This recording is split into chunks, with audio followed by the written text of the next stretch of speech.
নমস্কার। আশা করি আপনারা সবাই খুব ভালো আছেন। কুকিং অ্যান্ড মাই ভিলেজ চ্যানেলে একটি নতুন পর্বে আপনাদের সবাইকে স্বাগত জানাই। প্রতিদিনের মতো আজকে আবারও নতুন রান্নার ভিডিও নিয়ে আপনাদের সামনে চলে এসেছি। আপনারা ভিডিওটি অবশ্যই শেষ পর্যন্ত দেখতে থাকুন। আশা করি রান্নার ভিডিওটি আপনাদের ভালো লাগবে। আর ভিডিওটি যদি আপনাদের ভালো লেগে থাকে, সাবস্ক্রাইব করে পাশে থাকার অনুরোধ রইল। রান্নার সব জোগাড় করে নিয়ে চলে এসেছি রান্নাঘরে। আপনারা তো দেখতেই পাচ্ছেন আজকে রান্নার জন্য নিয়েছি আমুদি মাছ। এই মাছগুলোকে আমাদের গ্রামে অনেকে রুলি মাছ বলেও চেনে। এই মাছগুলোকে আমরা আমুদি মাছই বলি, আবার অনেকে রুলি মাছ বলে গ্রামের কথায়। মাছগুলোকে প্রথমে কেটে কুটে ধুয়ে পরিষ্কার করে নিয়েছি।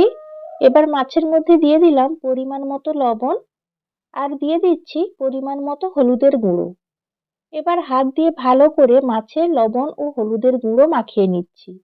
আর আজকে আমুদি মাছ দিয়ে এক মুখরোচক রান্না করব। আপনারা অবশ্যই ভিডিওটি শেষ পর্যন্ত দেখতে থাকুন, আশা করি ভালো লাগবে।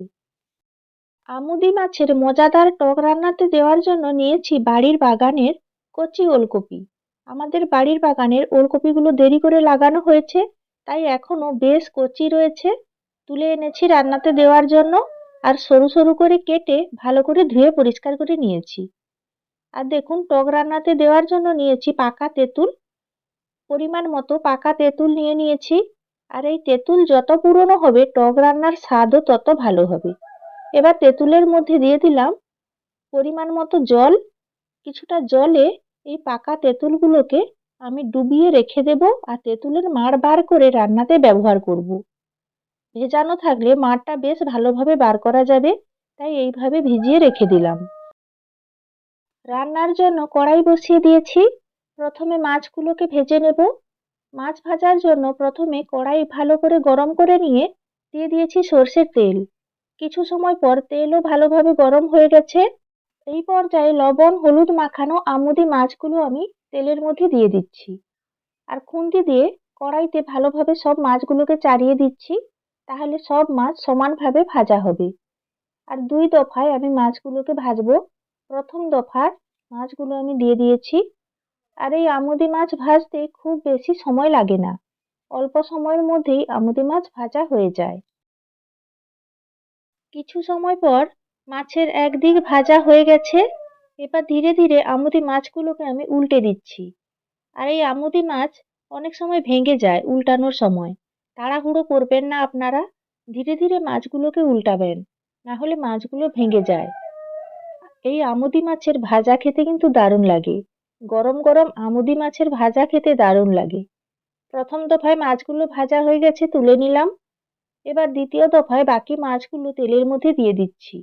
আর একইভাবে উল্টে পাল্টে দুই দিক ভালো করে মাছের ভেজে নেব। আর দেখুন কড়াইতে ভালোভাবে চাড়িয়ে দিচ্ছি, তাহলে সব মাছগুলো ভালোভাবে ভাজা হবে। আমুদি মাছের মুচমুচে চপ ভেজে খেতে তো দারুণ লাগে।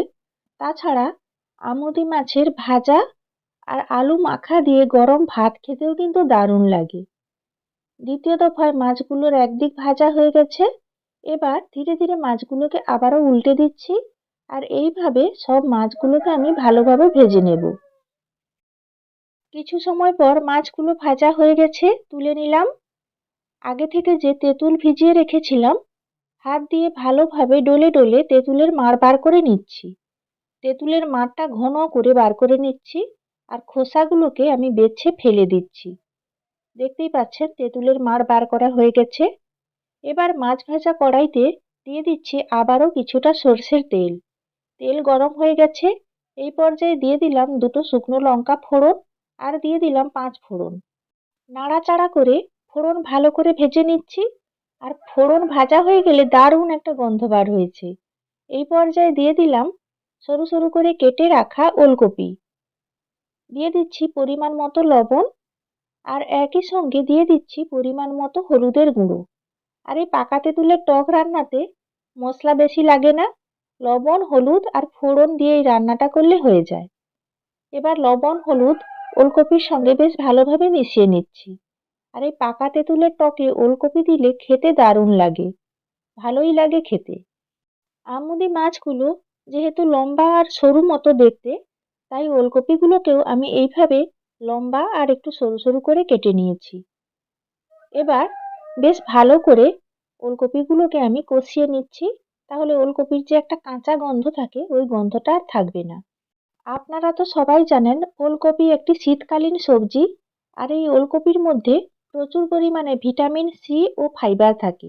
এছাড়াও বিভিন্ন ধরনের উপকারী গুণ রয়েছে এই ওলকপির মধ্যে।